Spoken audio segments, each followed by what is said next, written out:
मेरा गुरु है।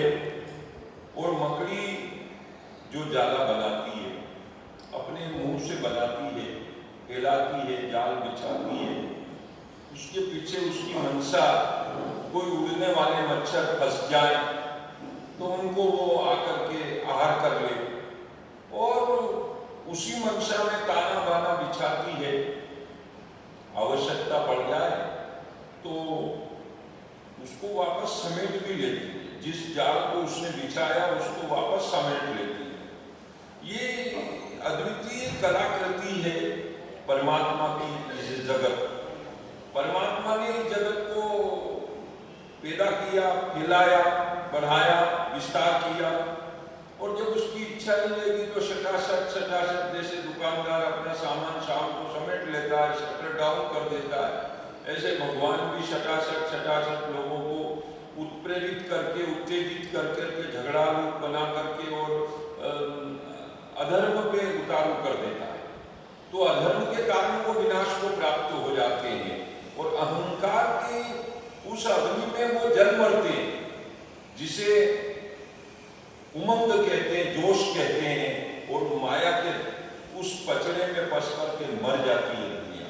तो प्रलय और उत्पत्ति ये परमात्मा का ये मकड़ जाल है, ये सारा संसार। और संसारियों के लिए केवल इतनी प्रेरणा हमने मकड़ी से सीखी कि वही मकड़ी जो जाला फैलाती है और जाला बनाती है और बुनती है और समेट लेती है, वही मकड़ी कभी कभी भूल कर जाती है। और जब भूल कर जाती है तो वही मकड़ी अपने पंजों को उस जाले में फंसा बैठती है, और जब वो फंसा बैठती है तो जितनी कोशिश करती है वो उलझम उस जाले में हो जाती है, और वो जाला ही उसकी फड़फड़ाहट के साथ मृत्यु का कारण भी बन जाता है। मनुष्य आशा जगाता है, कल्पना जगाता है, मेरे पास मकान होना चाहिए, मेरे पास घर गृहस्थी होना चाहिए, और घर गृहस्थी में बेटा और बेटी होना चाहिए, और घर गृहस्थी के अंदर परिवार का बसारा होना चाहिए, तब मनुष्य जीवन की विशेषता है। और यूं सोच करके वो सारे माया के अनेक अनेक प्रारूप खड़े करता है, कभी बेटे के रूप में, कभी बेटी के रूप में, और कभी अनेक रिश्ते नातेदार के रूप में लोगों से संबंध बनाता है।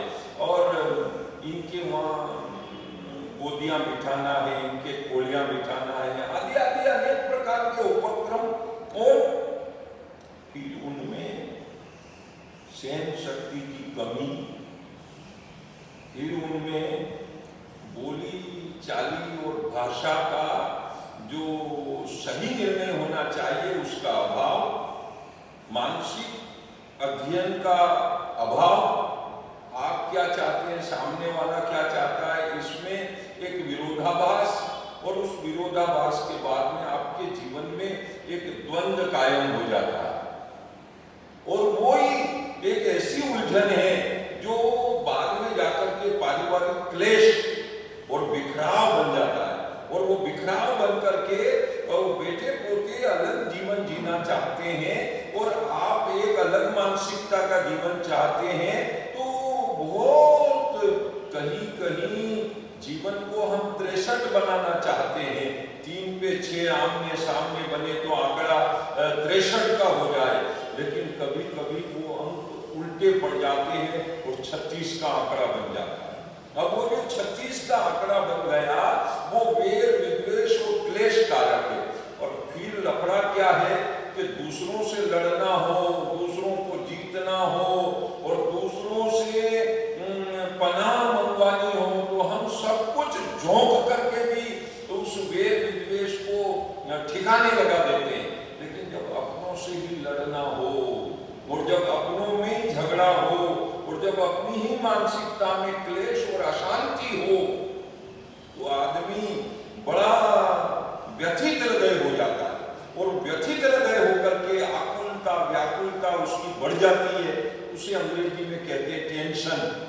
उस टेंशन में व्यक्ति चला जाता है, और उस टेंशन से ही इस शरीर को त्याग करके परलोक की यात्रा करनी पड़ जाती है।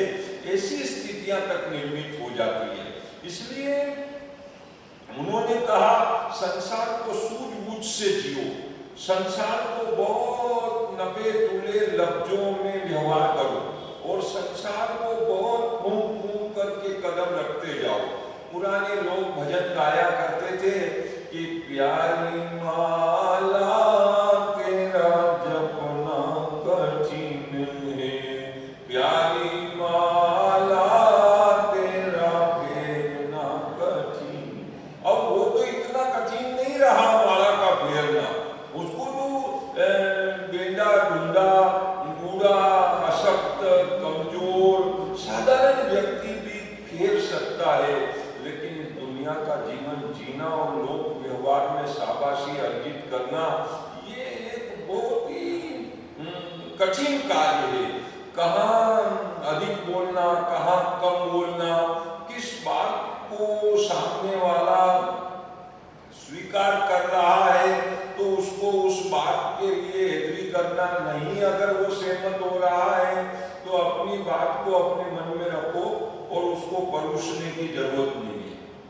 क्यों कि जो बात होठ बाहर है वो बात कोट बाहर हो जाती है, पूरे गांव को वो बाहर कर देती है।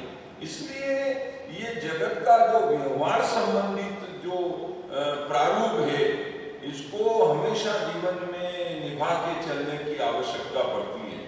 महात्मा तिरुवल्लुवर की कथा है, महात्मा तिरुवल्लुवर की। महात्मा तिरुवल्लुवर ने हमेशा भोजन करते समय चावल का ही भोजन करते थे, चावल दाल खाते थे। तो वो चावल दाल के पास में एक पानी का कटोरा भर के मंगवाते थे और एक सुई मंगवाते थे। सारी जिंदगी धर्मपत्नी दोनों समय भोजन के वक्त पे उनके इंतजाम करके रखती थी और वापस वो सुई ठिकाने रख देती, वो पानी का कटोरा भी ठिकाने रख देती। कारण समझ में नहीं आया, भाई भोजन तो ये करने के लिए आवश्यक है, तो ये कटोरा किस काम आएगा, ये सुई किस काम आएगी। पर अब ठीक है, जो इनकी समझ है, अपने को क्या करना है पूछ के ला के रख दो और उठा फेंक दो। ऐसा उनका चलता रहा सिलसिला। तो एक बार वो बहुत खुश हो गए तो उन्होंने कहा कि अगर आज खुश दिख रहे हैं एक मेरे मन का वहम पूछूं।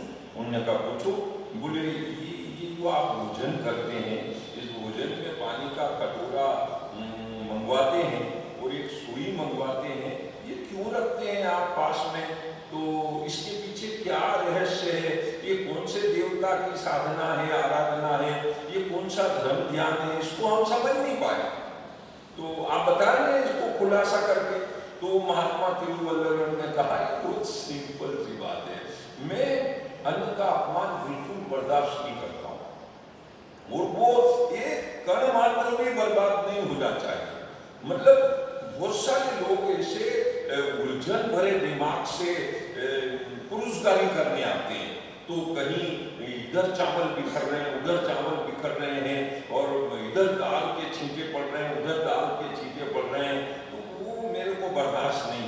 अगर भाई जी ये चावल इधर उधर केले की पत्तल पे वो भोजन करते हैं, केले के पत्तल से अगर बाहर गिर गए तो फिर मैंने ये तय कर रखा था कि पानी का कटोरा साथ साथ में रखना है और उसमें वो जो चम्मच से टोकने जाएंगे तो वो टोकने में आएगा नहीं चावल, इसलिए उसको सुई गड़ा करके उस चावल को जो नीचे गिर जाएगा उसको पानी में धो लूंगा और पानी में धो के फिर पत्तल में रखूंगा, ताकि वो उस अन्न के कण का दुरुपयोग नहीं हो। इस छोटे से उद्देश्य के लिए मैं कटोरा रोज भरवाता हूँ और छोटे से उद्देश्य के लिए ये सुई रखवाता हूँ। और जिस व्यक्ति ने जीवन में अन्न का कण और जीवन का क्षण, अन्न का कण और जीवन का क्षण जिस व्यक्ति ने कभी बर्बाद नहीं किया, वो व्यक्ति सही मानव जीवन का सदुपयोग कर लेता है। इसलिए अन्न और क्षण ये दोनों कभी व्यर्थ नहीं जाना चाहिए। फोकट की बातों में समय नहीं बिगाड़ना चाहिए। आप देखेंगे कभी भी अपने यहाँ बात में भाषण होते हैं नेता लोगों के, लेकिन आप देखो वो टीवी में बार वो जिनपिंग आ रहा है, चाइना का राष्ट्रपति, देखो आप वो जब भी आपको फोटो में दिखेगा बिल्कुल साइलेंट, बिल्कुल साइलेंट आ रहा है, जा रहा है, देख रहा है, कर रहा है, और आपके भारत से दोगुने क्षेत्रफल से ज्यादा के देश को संचालित कर रहा है। 2.5 गुना क्षेत्रफल का देश है उसके पास चाइना, और उस देश को टॉप मोस्ट टर्नओवर वाला देश बना लिया। सुपर पावर अमेरिका को भी टक्कर दे रहा है वो, और वो बिल्कुल कम बोलता है।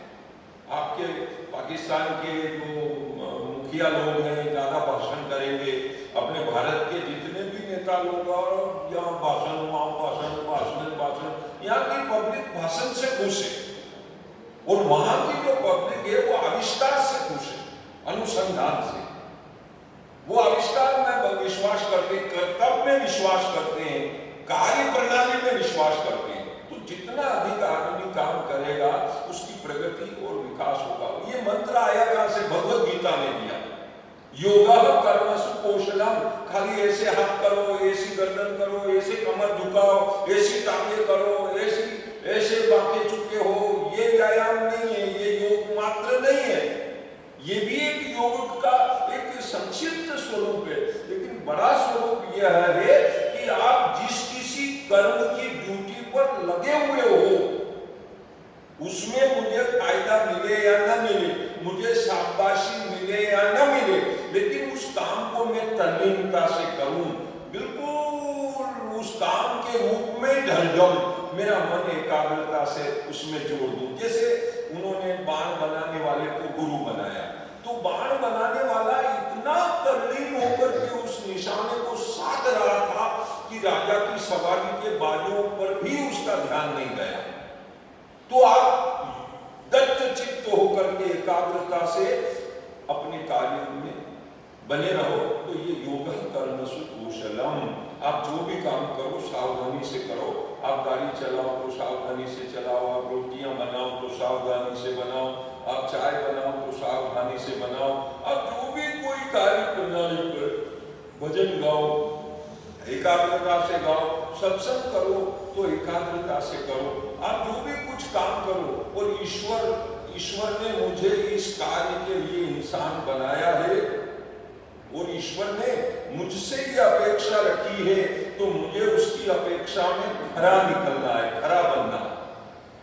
तो इस प्रकार के लक्ष्य को लेकर के अगर आप चलते हैं तो आपका जीवन कहीं द्वंद्वात्मक उलझन नहीं पकड़ता, आप कष्टों में नहीं पड़ते, आप मुसीबत में नहीं पड़ते, आप तकलीफों में नहीं पड़ते। एक व्यवस्था है, उस व्यवस्था के अंतर्गत आप चलेंगे तो आप बाकायदा सुखी रहेंगे, और सुखी रहेंगे, निरापद रहेंगे। तो ये जो मकड़ जाल है संसार, इस मकड़ जाल में अस्त व्यस्त आपाधापी आकुल व्याकुल घबराहट में बिल्कुल मत चलो, और जहां आप बैठे हो मन को वहीं रखो। इस समय अपन यहाँ बैठे हैं ना, तो इस मन को यहीं रोकना है।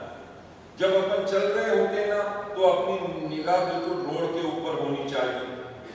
इधर उधर देखे जा रहे हैं, इधर भुर्र भुर्र किए जा रहे हैं, तो वो गलत हो गया। इसी प्रकार आप जो भी कार्य कर रहे हैं उस कार्य पर आप तल्लीनता पूर्वक एकाग्रता पूर्वक लगे रहें, तो वो कार्य जो है आपको यश भी देगा। उस कार्य से जो आपको जिस अपेक्षा की आवश्यकता वो अपेक्षा भी मिलेगा, और वो सभी प्रकार से व्यवस्थित रहेगा। क्रियाशीलता आपको क्रुद्ध नहीं करेगी, आपको क्लेश वाली नहीं बनाएगी, आपकी क्रियाशीलता आपको मुक्त बना करके रखेगी, और प्रशंसा लायक आपका जीवन बन जाएगा। तो ये जो मकड़ी वाला जो उद्देश्य है, ये इस संदर्भ में मेरे को बहुत अच्छा लगा, ऐसा उन्होंने कहा। तो वो जो बात सुनी उनको बड़ा आश्चर्य लगा कि यार ये महात्मा भी कितनी डीपली विचार लेकर के चलते, अच्छा हुआ अपन ने इनके साथ गलती नहीं करी, वरना ये अपने को कोजस दे देते। और बहुत लोग हैं उनको तो कोई फर्क ही नहीं पड़ता, जिस किसी तरह के लोग हो उनके साथ वो समन्वय कर लेते हैं। उनके मन में ही इस प्रकार की क्षमता होती है कि जो जिस नेचर का है उसके साथ अपन वैसे ही नेचर का बर्ताव करो, उससे भी वो गठजोड़ बन जाता है। ये है संसार का सिस्टम, मकड़ी वाला जाला। या बिहेव किसी से भी कुछ करो तो पहले पूछ के करो, और पूछ के समझ के करोगे तो अपन जीवन में सक्सेस रहेंगे। ये मकड़ी से हमने उपदेश लिया। इसके बाद आखिरी गुरु है हमारा मुख्य रूप से एक भृंगी कीड़ा। भृंगी कीड़ा की ये खूबी है श्रीमान कि वो कहीं से मिट्टी का घरौंदा बनाता है, मिट्टी को ला ला करके अपने मुंह पर बालों के द्वारा, हाथों के द्वारा मिट्टी को जरा जरा सी मिट्टी को लाता है, एक बड़ा घरौंदा गोल गोल बना देता है। कहीं दीवार पे बना देता है, कहीं दरवाजे पे बना देता है, कहीं छत पे बना देता है, कहीं बरामदे में बना देता है। वो घरौंदा बना करके फिर लास्ट में क्या करता है वो कि आखिर में एक इल्लड़ को पकड़ के लाता है, इल्ली को, और उस जरा सी इल्ली को पकड़ के लाके उस घरौंदे में पैक कर देता है, और घरौंदे में पैक करके फिर उसके ऊपर वो मिट्टी और आवरण कर देता है, मिट्टी बंद कर देता है। उसमें सिर्फ हवा जाने की जगह रहती है, ऐसी जालियां नुमा वो पैकिंग करता है, और बाकी पूरा पैक, थोड़ी सी श्वास लेने की जगह, ऐसा वो पैक घरौंदा बना देता है। वो उड़ने वाला भौरा, वो भृंगी कीड़ा, वो इतना अक्कल का काम करता है, आप हम जैसे करते हैं उससे ज्यादा अधिक प्राकृतिक रूप से करता है। वो प्राकृतिक रूप से करके फिर वो कीड़े को, इल्लड़ को अंदर बंद करके ऊपर से घूम भाटे का भमरा जो है, घूम भाटे का गुंजन उसको देता है। घूम घूम घूम करके उसके ऊपर मंडराता है, और घूम घूम करके वो जो शोरगुल देता है, इतना खतरनाक ढंग से वो आवाज अंदर गूंजती उस कीड़े के आसपास कि वो कीड़ा जो उसने देखा उस भमरे को, उस भमरा के उस घूम भाटे की आवाज से, घुमरे की आवाज से, भमरे की आवाज से वो कीड़ा भी एक दिन उसका ध्यान धरता धरता धरता वो स्वयं भमरा बन जाता है। वो इल्लड़ एक दिन उस खतरनाक, उस खतरनाक और खौफनाक भमरे का रूप ध्यान में लेने के कारण एक दिन वो इल्लड़ भी उस भमरे की घूम को सुन करके, और एक दिन वो इल्लड़, आप ताज्जुब करेंगे कि वो भी एक दिन भमरा बन जाती है, उस भमरे जैसी थी वो इल्लड़, लेकिन बन गई वो भमरे जैसी। हकीकत में इस संसार के भीतर जहां भी ये महात्मा लोग हैं, ये साधु संत हैं, ये साधु संत इसी प्रकार समाज के बच्चे बच्चियों को अडॉप्ट कर लेते हैं, गोद ले लेते हैं, और गोद लेकर के उन्हें अपना शिष्य बनाते हैं, और शिष्य बना करके इनके ऊपर दिन रात अपनी छवि, अपने शब्द, अपना भाव, अपना व्यवहार इस प्रकार का इनके ऊपर डालते हैं जैसे कोई महात्मा के बेटे पैदा हुए हों, और बेटे पैदा होने की तरह की छाप डाल करके केवल मानसिक रूप से इस तरह का तैयार कर लेते हैं कि वो पूरा रामचरण ये संत जन आप जैसा कर लेंगे। फिर जितने मोहमुक्त, वैराग्यवान और संसार त्यागी व्यक्ति जिस तरह के होते हैं उसी तरह के वो हो जाते हैं। 2-3 साल से एक ब्राह्मण ट्रक ड्राइवर हमारे पीछे पड़े कि महाराज ये मेरी तो खराब आदत है, जाति से ब्राह्मण हूँ लेकिन फिर भी कुछ खराब आदतें हैं, तो मैं तो इस बच्चे को अच्छा नहीं लाइन दे पाऊंगा, ये बच्चा आप शरण में रख लीजिए। तो हमने कहा भैया वो आजकल कानून बहुत बारीक हो गया है तो समस्या गंभीर है, तो इसको कानूनन रूप से दत्तक देना पड़ेगा, और कानून रूप से दत्तक नहीं दोगे तो परेशानी आ जाएगी, क्योंकि आप और हम और ये सब लफड़े वाली बातें हैं। तो उन्होंने कहा नहीं वो भी सब कर लेंगे, लेकिन इसको पढ़ाने के लिए ही दे रहा हूँ और साधु वाधु नहीं बनाना है। तो मैंने कहा ठीक है, ये तो अच्छा हुआ पहले क्लियर हो गया, तुम तो 2 साल से पीछे पड़ रहे थे। और हमारी अपेक्षा ज्यादा थी कि चलो इसको साधु बनाना है, तो वो भी क्लियर हुआ कि नहीं बना। पर एक समस्या वो रही, बोले वो क्या? मैंने कहा होते होते हमारे साथ रहते रहते, हमारे क्लाइमेट में रहते रहते, हम जब ऊंची गाड़ियों पे बिठाएंगे तो बड़े बड़े सेठ, साहूकार, उद्योगपति और बड़े बड़े व्यापारी, बड़े बड़े डॉक्टर, बड़े बड़े वकील, वो सब आएंगे हमारे आश्रम में और आकर के वो इस बच्चे को नमस्कार करेंगे। अब नमस्कार करेंगे तो ये बच्चा फिर कहेगा कि वाह वाह हम भी हो गए अब संत महात्मा। तो संत महात्मा हो गए तो फिर क्या पता वो तुम्हारी गृहस्थी में रहे कि नहीं रहे, क्योंकि वो ऊंचे आसन पे बैठ जाते हैं।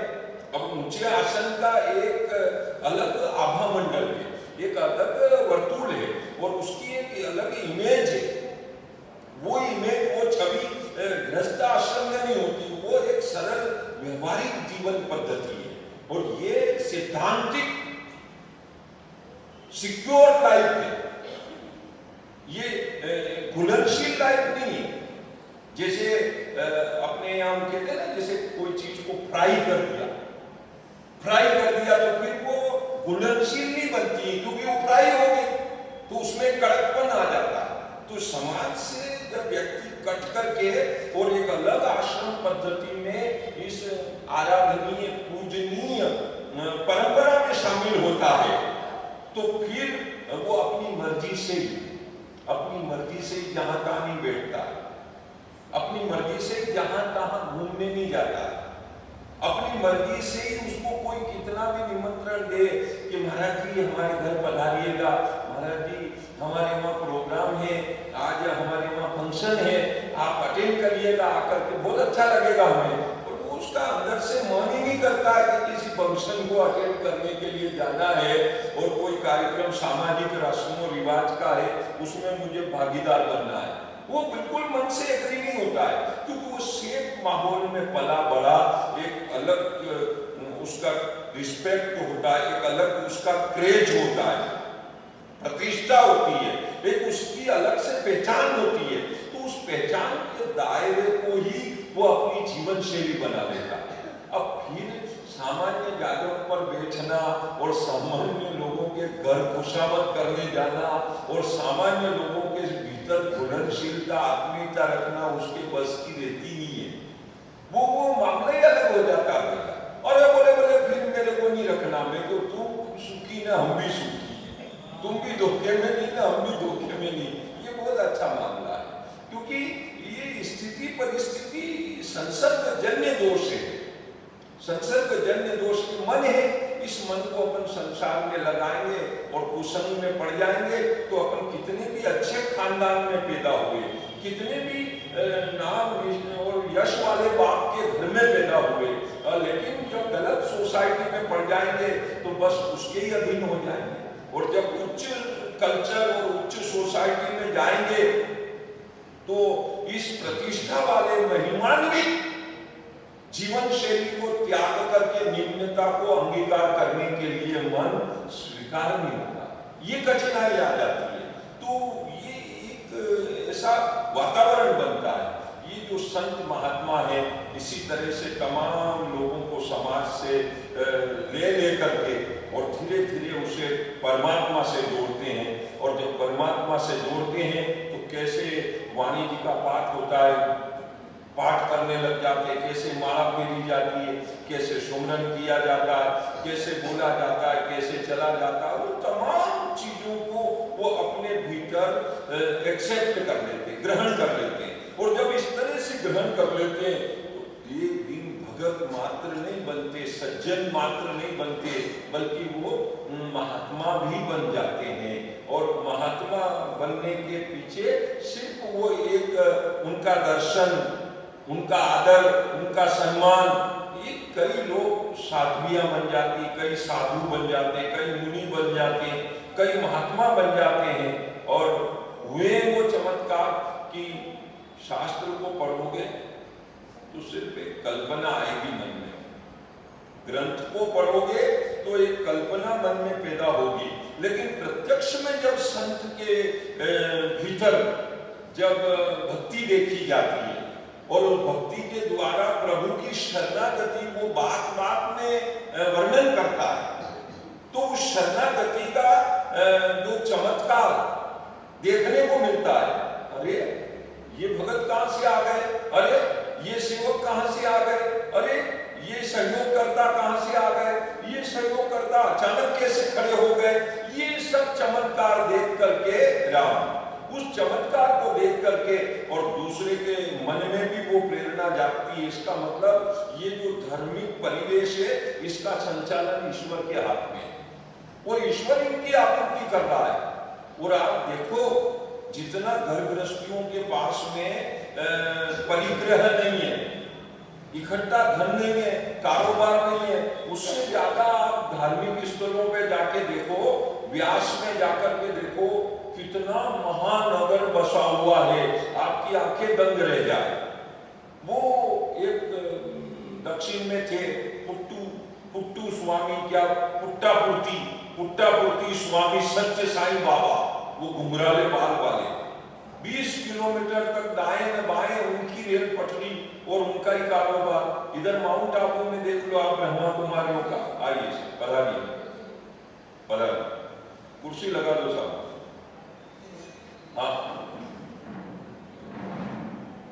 तो वहां जहां भी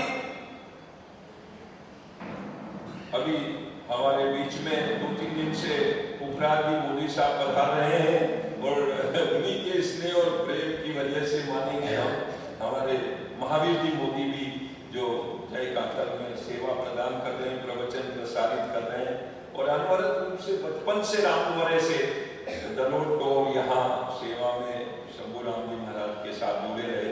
सम्मानी का हम स्वागत करते हैं, अभिनंदन और धन्यवाद। तो आप देखें इन चीजों को, आप बहुत बारीकी से देखें। स्वामी जी है रमण रेती में, स्वामी शरणानंद जी महाराज, और क्या उनका वैभव और क्या उनकी संपदा, किसी राजा महाराजा से कम नहीं स्थिति। ये निवेदन करूं आपको, जाके अवलोकन करो आप। 600 विद्यार्थी पढ़ रहे हैं, सैकड़ों महात्माओं को रोज दक्षिणा दी जा रही है, भोजन कराए जा रहे हैं, तरह तरह के आइटम बनाए जा रहे हैं 12 महीना। कई हाथी, कई हरिण, कई तमाम वन्य प्राणी, उनकी भी परवरिश हो रही है। और आप देखें कि बहुत बड़ा अन्य क्षेत्र चल रहा है। जब भी कुंभ मेलों में कार्यक्रम होता है 5-10 करोड़ से कम का खर्चा ही नहीं होता है। अब ये महात्मा है कि सेठ जी है, अब ये चक्कर में पड़ जाएंगे, उनका वो टर्नओवर देखेंगे, आवक जावक देखेंगे। और ऐसे ही हम चले गए एक बार, क्या कहते वो उनका है ना वो ब्रह्मवर्चस्व आश्रम, गायत्री परिवार, पूरा 3 किलोमीटर तक खाली 1 मुट्ठी अनाज और 10 रुपया आपको हर महीने देना है। इसी के ऊपर उन्होंने इतनी भारी संस्था बना ली, युग निर्माण योजना। हम सुधरेंगे तो युग सुधरेगा, हम बदलेंगे तो युग बदलेगा, नारा दिया और सारे देश में एक विश्व स्तरीय संस्था उन्होंने बना करके खड़ी करी। ये जय गुरुदेव बाबा का मथुरा में जो मठ देख लो, अपनी आंखें दंग रह जाए। ये स्वामीनारायण संप्रदाय, हरे कृष्ण मिशन, ये प्रभुपाद स्वामी का, इस तरह के अनंत संस्थाएं हैं जहां अरबों का पैसा टर्नओवर हो रहा है अनवरत रूप से। अब आप देखो क्या एक मनुष्य कितना इतना कुछ कर सकता है। वो अपने एक सुप्रसिद्ध से अभी कुप्रसिद्धि चल रही जिनकी, जोधपुर जेल में 600 विद्यालय और आश्रम अखिल भारत में, ये क्या एक आदमी दुकान खोल के बना सकता है इतनी प्रॉपर्टी? आप चिंतन करो इस चीज का। तो जब आप प्रभु में लीन हो गए तो उसके बाद वैभव आता है। वो खलघाट बड़वा में खेड़ी घाट, वो महात्मा के यहाँ में गया तो हेलीकॉप्टर पड़ा। अरे मैंने कहा ये हेलीकॉप्टर, बोले बाबू जी इससे फ्लाइट बढ़ के प्राइवेट, वाह भाई वाह, वो ये रेल का इंजन पड़ा है, ये रेल का इंजन काय के लिए, ये शो है, आश्रम की शान है, इसलिए इसको कलर करके रखा हुआ है कि बाबू जी के यहाँ दुनिया भर की चीजें, कारें 25 पड़ी है, क्या वैभव है। उसी तरह आप देखो कहा है। और बाबा रामदेव तो अलग ही हस्ती है साहब। उनने साइकिल चलाते थे, एक दिन साइकिल चलाते थे और बता रहे नीमच की सड़कों में साइकिल चली उन्होंने। और नीमच की सड़कों से आप देखो मरने जा रहे थे एक दिन, वहां से परिवर्तन आया। मरने जा रहे थे, संगरनी थी, खाया पिया हजम नहीं होता था। और एक संत मिल गए गंगा के घाट पे, मरे मत बेटा, मैं इलाज बताता हूँ, प्राणायाम करो, प्राणायाम ऐसे करो, ऐसे करो, ऐसे करो। वो सारे अनुलोम विलोम ब्राह्मणी वगैरह सब कुछ उनको नेति धोती सब सिखाया, उस संत ने सिखाया। और उसके बाद इन्होंने जो टीवी पर उस चीज को हाईलाइट किया, तो टीवी तो महाराज आजकल ऐसा हाईलाइट प्रोग्राम है कि अपने प्रदीप मिश्रा, बागेश्वर धाम सब कितना व्यापक हो गया है, जो आया वो स्टार बन गया। कहने का अर्थ है, पहले हमारे कुछ लोग आते थे, स्वामी रमेश भाई ओझा, किरीट भाई और मुरारी बाबू, कुछ लोग थे हाईलाइट। और उसके बाद देश भर में न जाने कितने कितने लोग हाईलाइट हुए चले जा रहे। तो ये क्षमता ग्रस्त से जब आप किसी ईश्वर के नाम की संस्था से आप कनेक्टेड हो जाते हैं, ऐसा लगता है कि एक लार्ज कंपनी बन गई।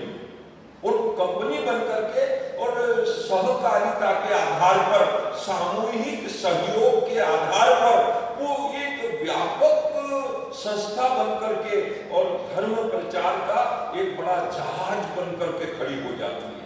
और खड़ी होने के पीछे जो आधार है, आधार ईश्वरीय आस्था का है, आधार आस्था का है, धर्म का श्रेय है। व्यक्ति का पुरुषार्थ तो है, लेकिन उसमें श्रद्धाजनक सहयोग जो प्राप्त हो रहा है, श्रद्धार्चित, वो श्रद्धार्चित जो सहयोग प्राप्त हो रहा है, वो असाधारण बात जो आ रही है, वो व्यक्ति के प्रयासों से पार की बात आ रही है। उसमें वही बात मिल रही है, प्रथम राम मया गुरुदेव दया और कछु आपनी बुद्धि उपावता है। पहले आप ईश्वर की तरफ बढ़ो, उससे आप में सद्गुण का संयोजन आ जाएगा। और सद्गुण का संयोजन आ जाने के बाद में आप एक योग्य पात्र बन जाएंगे। फिर गुरु आप पर कृपा करेगा, और गुरु कृपा करेगा और आप उस कृपा की लाइन पे चलेंगे, उस आशीर्वाद की लाइन पे चलेंगे। तो तीन मिले परम भाग्य खुले, बिन एक नहीं निर्भावता है। इनमें से एक पक्ष भी अगर कमजोर रहेगा तो मामला गड़बड़ हो जाएगा। यानी अपनी बुद्धि कमजोर हो, अपनी श्रद्धा कमजोर हो, गुरु की कृपा कम हो, प्रभु की दृष्टि नहीं है, प्रभु की दृष्टि नहीं है, तो आप में कुमति पैदा हो जाएगी, अहंकार आ जाएंगे। और उन अहंकारों से टकरा करके और फिर आप वहां विराज जाएंगे जोधपुर की जेल में। वो ये अहंकार की लड़ाइयां निश्चित तौर से व्यक्ति आगे बढ़ता है और बढ़ते बढ़ते अहमत्व ममत्व नहुष की कथा है। सारी मानव बिरादरी के शिरमोर क्या हो गए थे? देवताओं के शिरमोर हो गए थे। इंद्र का सिंहासन मिल गया था और फिर इंद्रिय लोलुप हो गए, भोग वासना के परायण, इच्छा जागृत हो गई। उन्होंने कहा जाओ आप यहाँ से अपदस्थ होकर के और हिमालय की कंदरा में पड़े हो। तब उनको होश आया, अरे मेरा पतन तो हो गया, लेकिन मेरा उद्धार कब होगा? बोले अवगुणों से पतन होता है और सत्संग से उद्धार होता है। जब कोई सत्संगी आत्मा को आप पकड़ोगे और उससे आप सत्संग की वार्ताएं करोगे, तब आपका अज्ञान जन्म अंधेरा दूर हो जाएगा और फिर से आपकी आत्मा प्रकाशवादी बन जाएगी। तो फिर कौन मिले उनको सत्संग में? कह रहे हैं युधिष्ठिर, धर्मराज युधिष्ठिर मिले जंगल में, और अजगर की आदत है, जो मिला स्वभाव से उसको पकड़ना है, जकड़ना है। तो युधिष्ठिर को जकड़ लिया, बहुत कोशिश करी छूटने की, नहीं छूटे। बोले ऐसे नहीं छूटोगे, मेरे प्रश्नों का उत्तर दो। 105 प्रश्न पूछे अजगर ने और 105 प्रश्नों का यथावत उत्तर दिया है। हमारे अभी 24 गुरु में 2 महीना का ये नव योगेश्वर के संवाद में 2 महीने निकल गए अपने, तो बहुत लंबा प्रोसीजर है, एक एक विषय को समझाना पड़ता है। ये क्लास है अपन लोगों की सत्संग करने की। तो आखिर में वो सत्संग हुआ और वो आत्मा का जो भार चढ़ गया था, पतन अवगुणों के कारण मलिनता आ गई थी आत्मा पर, वो फिर से वापस ऊर्जावान आत्मा हो गई, फिर प्रकाश स्वरूप हो गई, फिर से वो स्वर्ग में जाने योग्य हो गए। वहां से अब पतन को नहीं प्राप्त हो, इसलिए कभी भी लोग बड़ाई की बात करें तो आप बड़ाई में नहीं आ जाएं, क्योंकि जो बड़ा हुआ वो बड़ा हुआ। अवगुणों की तरफ न चले जाएं, ऊंचाई को हासिल करें। ऊंचाई हासिल करने की मनाही नहीं है, लेकिन ऊंचाई में अच्छाई आनी चाहिए, बड़ाई नहीं आनी चाहिए। मतलब भीतर अहंकार आरोपण नहीं होना चाहिए। बात वहां कही जा रही, सावधानी हर कदम पर आवश्यक है। ये मार्ग बड़ा कठिन है। ये सावधानी हटी कि दुर्घटना घटी, इस चीज को उन्होंने बड़े अच्छे ढंग से अर्थाया। तो ये जो साधु संतों का, ये सत्संग का, ये जो कुछ प्रारूप है, ये साधारण पतितों को पशुता को छुड़ा करके, जन्म जन्म के संस्कारों को झिड़का करके, जैसे खजूर के खोड़े गिराए जाते हैं और गिरा करके फिर उनको संवारे जाते हैं और संवार करके उनकी झाड़ू बनाई जाती है। और झाड़ू बना करके वो मात्र दिखावटी झाड़ू नहीं लेते हैं, फिर वो पत्ते वो फिर कोना कोना जहां कहीं कचरा है उसको साफ डेली करने के काम में आते हैं। और एक दिन वो कांटे वाले वो खजूर के खोड़े वो सिर्फ खतरनाक नहीं रह जाते, बल्कि एक दिन वो लक्ष्मी रूपा झाड़ू बन जाते हैं। हमारे भारत देश के अंदर झाड़ू को उल्लंघन नहीं किया जाता है, झाड़ू को उल्लंघन नहीं किया जाता, उल्लंघन नहीं जाता है। हमारे इस देश में झाड़ू को ठुकराया नहीं जाता है, उसे नमस्कार किया जाता है कि ये रौनक लाएगा, ये मंगलता लाएगा, ये शुचिता स्वच्छता लाएगा, ये पवित्रता लाने का माध्यम है। निरंतर हमारे भीतर भी जो अखड़ता है, हमारे भीतर भी बहुत बातों की ऐसी पेचीदगियां हैं कि हम रिजिड माइंड बन जाते हैं, ठस खोपड़ी। कुछ चीजों के प्रति बहुत ही दुराग्रह पकड़ के लेते हैं, हम अपनी मान्यताओं का एक अलग वर्तुल बना लेते हैं। उस वर्तुल को हम छोड़ना नहीं चाहते, चाहे जीवन भले छूट जाए, लेकिन उस मान्यता को बदलना नहीं चाहते।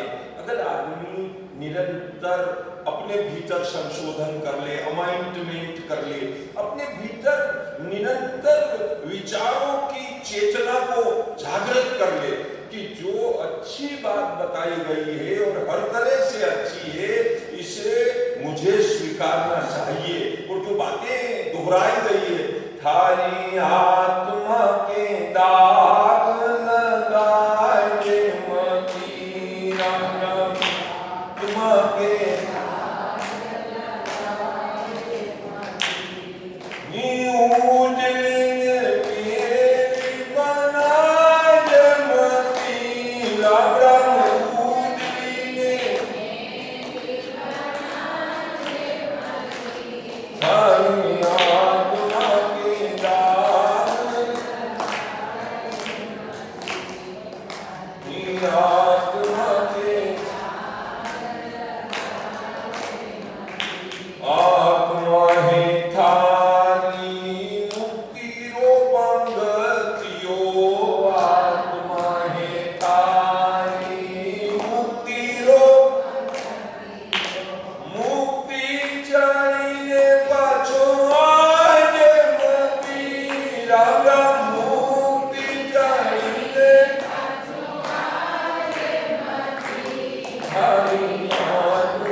सावधानी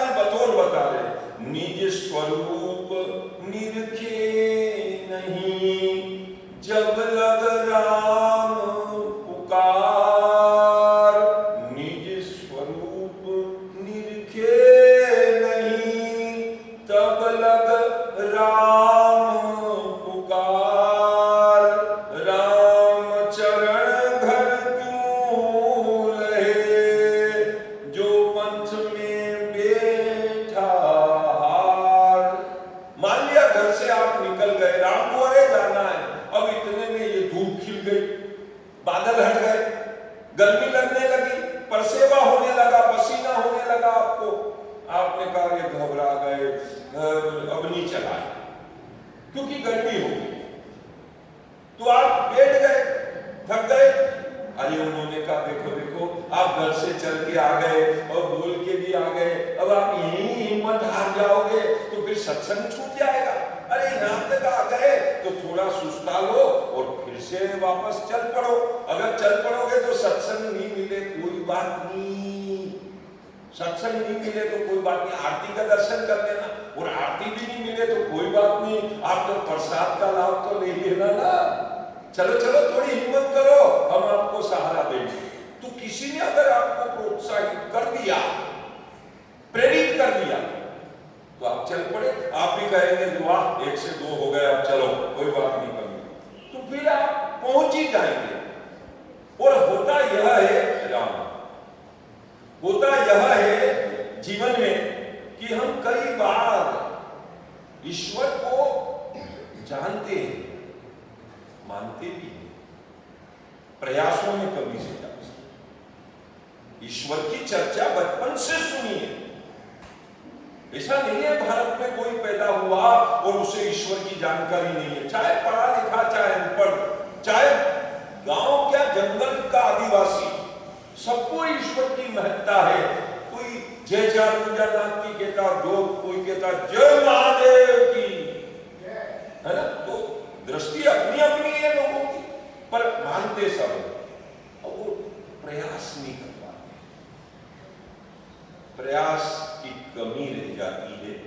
उस कमी को वापस फिर प्रदीप मिश्रा आके याद दिलाते हैं कि भैया सब समस्या का हल है मेरे महादेव की शरण में, श्रद्धा विश्वास रूपिणो याभ्याम विना न पश्यन्ति, सिद्धा स्वांतस्त ईश्वरम। तुम कितनी भी पूजा करो, तुम कितना भी धर्म को समय दो, पर आस्था रखो, अंदर विश्वास रखो, विश्वास फल देता है।